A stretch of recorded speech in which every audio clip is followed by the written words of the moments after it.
सवाल। हाँ सर, मेरे पास यस बैंक के कुछ शेयर्स है। 10,000 हम्म, शेयर्स है, मैंने लिया था और an average price of 20 rupees per share. तो वो कब तक बढ़ेगा, और मुझे रखना है ये लॉन्ग टर्म के लिए, सो कब तक बढ़ेगा ये? आपने क्या सोच के लिया था कब तक बढ़ जाएगा और क्यों बढ़ जाएगा? सर मैंने ये सोच के लिया था, कुछ न्यूज मैंने रेफर करके लिया था कि जापानीज बैंक है जो यस बैंक को टेक ओवर करने वाला है, ये मैंने न्यूज सुना था।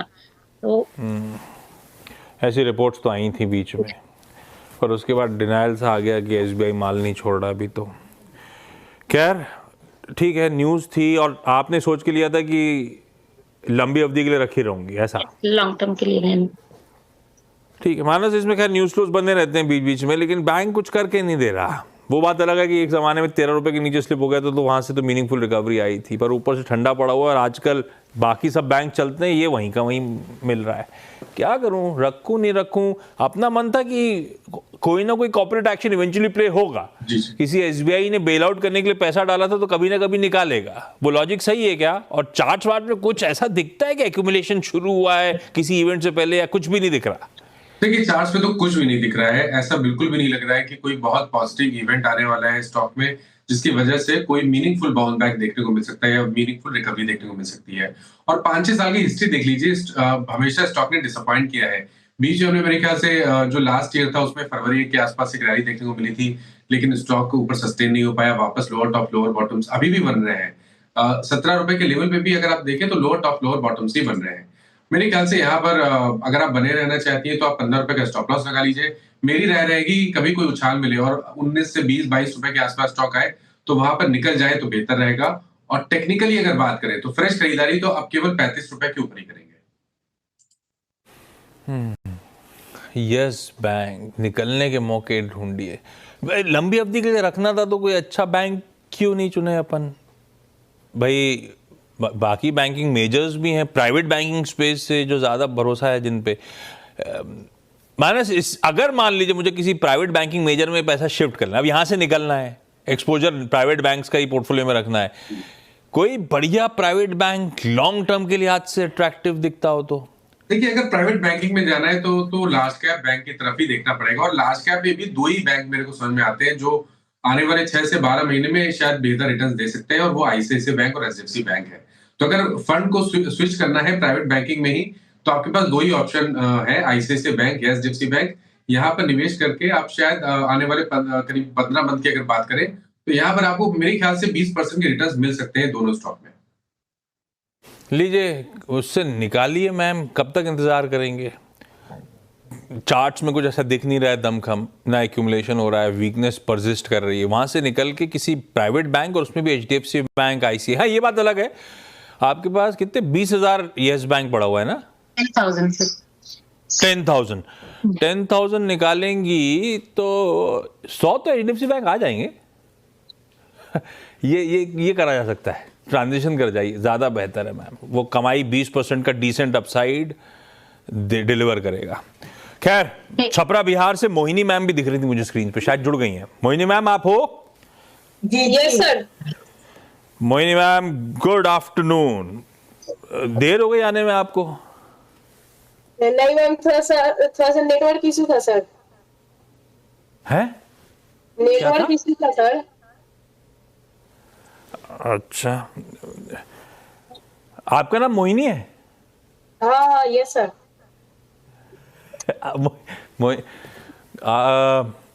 मुझे पता है, जब मैं ऐसे इंट्रोड्यूस करने के लिए सबके नाम देख रहा तो मुझे मोहिनी से याद आया, मैं तेजाब को गाना नहीं भूलता मुझसे।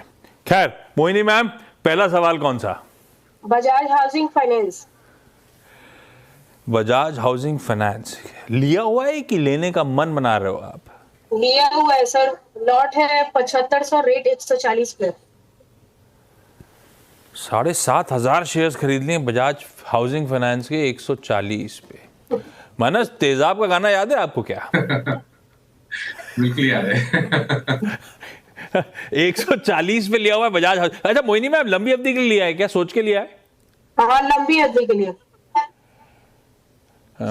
मानस कैसा है भाई? पेरेंटेज तो स्ट्रांग है, क्या करना चाहिए? इसको रखना चाहिए लॉन्ग टर्म के लिए क्या? देखिए लॉन्ग टर्म व्यू देना मेरे लिए थोड़ा मुश्किल है क्योंकि बहुत ज्यादा हिस्ट्री है नहीं चार्ट्स पे। लेकिन मैं शॉर्ट टर्म के हिसाब से एक व्यू आपको बता देता हूँ कि जो करेक्शन था मेरे ख्याल से वो कंप्लीट हुआ है। 104 रुपए पे एक सपोर्ट है, वहीं पर आपको स्टॉप लॉस लगाना है, पोजीशन में बने रहना है।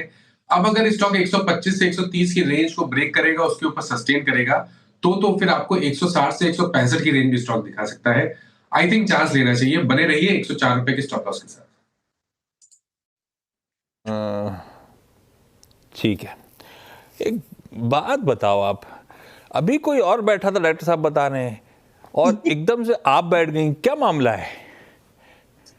सर तो हम तो चले गए थे, नेटवर्क प्रॉब्लम था तो बाहर, तब तक के लिए मम्मी बैठी थी। अच्छा, मम्मी बैठी थी फिर आप बैठे। मम्मी मोहिनी है कि आप मोहिनी हो, ये बताओ। नहीं, हम ही मोहिनी है, मम्मी को बैठा दिए थे क्योंकि नेटवर्क इशू था इसीलिए था। नहीं नहीं, अरे मैं पूछ रहा हूँ मोहिनी मम्मी थी कि मोहिनी आप हो? मोहिनी मैं हूँ, मम्मी नहीं है। अच्छा, मोहिनी आप हो, ठीक है। छाया मैम, अगला सवाल आज के लिए। हाँ सर, मेरा नेक्स्ट सवाल है कि I am planning to invest some amount in Cochin shipyard, तो how will be the future of this share? क्यों डिसाइड किया कोचिन शिपयार्ड? आइडिया कहाँ से आया? कुछ स्टडी वडी करा आपने, ऐसा कुछ है क्या? क्या मामला है? नहीं सर, वही इंफॉर्मेशन निकालना है। भी मतलब इंफॉर्मेशन तो 5000 स्टॉक हैं, कोचिन क्यों चुना था? कोई रीजन था? कहीं से कोई आइडिया आया, या आपने कुछ स्टडी करा, या कुछ सुन लिया इसके बारे में भी? क्या मामला है? नहीं सर, नहीं सुना है। चलिए, जो भी आपने डिसाइड किया कोचिन शिपयार्ड, अभी लिया नहीं है, लेने का मन बना रहे हैं। मानस, ये सही? अच्छा, लेना मतलब लंबी अवधि के लिए है ना छाया मैम? लॉन्ग टर्म के लिए सर, लॉन्ग टर्म के लिए लेना है। मानस, लेने की जगह है क्या लंबी अवधि के लिहाज से? एटलीस्ट चलिए एक साल के टाइम होराइजन के लिए रखने लायक स्टॉक है क्या? इन लेवल्स पे ले लूं क्या? पैसा डाल दूं क्या? तो देखिए जगह सही है जहां से रिवर्सल देखने को मिल सकता है। करेक्शन बड़ा था, 2900 रुपए से करेक्ट हुआ था, 1200 के आसपास बेस बनाने की कोशिश हो रही है। और देखिए 1200 का जो स्तर है वो 100 वीक मूविंग एवरेज है। अगर 1200 के ऊपर सस्टेन करता रहता है और एक बार 200 मूविंग एवरेज के ऊपर क्लोजिंग दिखाना शुरू कर देता है, मतलब 1500 के ऊपर सस्टेन करना शुरू कर देता है, तो फिर आप यहाँ पर एक लॉन्ग पोजीशन बना सकते हैं। 1500 के ऊपर खरीदारी करेंगे, 1200 रुपए के स्टॉप लॉस लगाएंगे, और फिर टारगेट आपको 2000 से 2200 रुपए के भी आप सेट करके चल सकते हैं।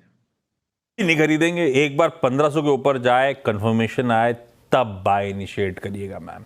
स्टॉप लॉसेस लगाइएगा, फिर वाकई शायद एक मीनिंगफुल अपसाइड की ये स्टॉक हो सकता है, तैयारी कर रहा हो। सपना मैम, अगला सवाल। एंजल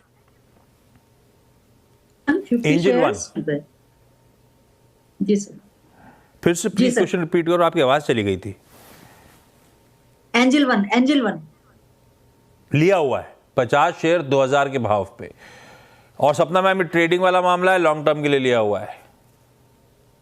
सर लॉन्ग टर्म के लिए लिया है। वैसे टारगेट क्या और ऐड कर सकती हूँ सर इसमें? मानस, लक्ष्य क्या दिखते हैं एंजल वन के? मैम को 350 रुपए का तो फायदा हो रहा है ऐसे बाजार में, और ये वैसा स्टॉक है क्या इन लेवल्स पे और ऐड कर लिया जाए? तो देखिए बहुत ही सही जगह पर इन्होंने एंट्री की है, क्योंकि ये जो एंट्री हुई है ये 200 वीक मूविंग एवरेज के आसपास हुई है। अब स्टॉक कोशिश कर रहा है बेस बनाने की, एक हायर बॉटम बनाए, अभी हायर टॉप का एक कंफर्मेशन बाकी है। 2500 रुपए के ऊपर निकलेगा जहां पर 200 मूविंग एवरेज है, तो वो इनवर्स रेंज पैटर्न का ब्रेकआउट होगा, जिसके बाद आपको 3200 तक की रैली देखने को मिल सकती है। आई थिंक बिल्कुल अपनी पोजीशन में बने रहिए। फ्रेश ऐड करना चाहे तो मैं तो प्रेफर करूंगा कि 2550 के ऊपर ऐड करें, वो बेहतर लेवल्स है। 1950 का स्टॉप लॉस लगाइए, पोजीशन में बने रहिए।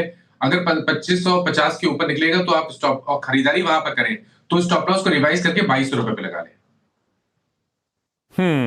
मोहिनी मैम, अगला सवाल।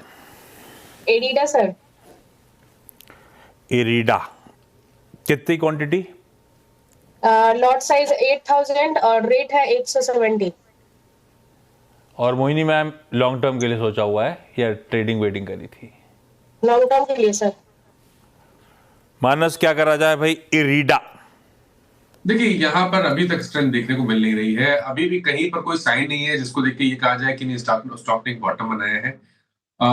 थोड़ा कॉशियस रहना चाहिए, कभी कोई उछाल मिले तो यहाँ पर निकलने की कोशिश करिए, और फ्रेश खरीदारी केवल 190 रुपए के ऊपर, 190 के ऊपर ही करनी है।